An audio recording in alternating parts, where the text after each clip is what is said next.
What is the law of God, and what does it require of us?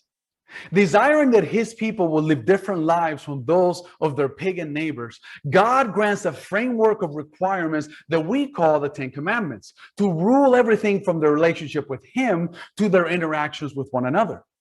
As a result, these commandments would later on be expanded and would serve as the legal foundation for many of society still functioning today.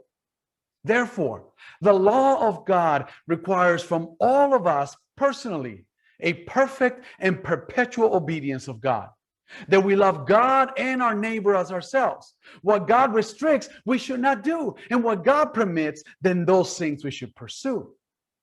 Basically, to live a life of righteousness.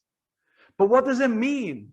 Is this just some sort of a simple, inside a vague church talk term? Well, John Wesley puts it plainly.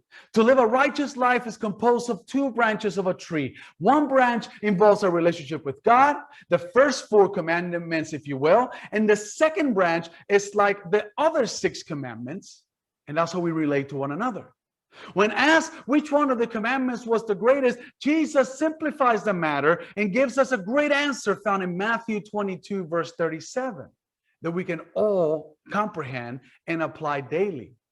Jesus says, you must love the Lord your God with all of your heart, and then with all of your mind, and then with all of your heart. This is the first and greatest commandment, he said. And then he continues, and the second is like it. You must love your neighbor as you love yourself. All the laws and all the prophets depend on these two commands. Think about what Jesus did on our behalf, and then you do likewise for others. After all, that is what being a Christian or an imitator of Christ is all about. Lord, we confess that we fall short of following your law, but this doesn't mean that we're not trying. Help us and strengthen us to live in full obedience towards you as we should. And in gratitude, help us to love others as you have loved us. May it not be a mere outward act, but help me to do so with all of my mind and all of my heart and all of my soul. May God bless you.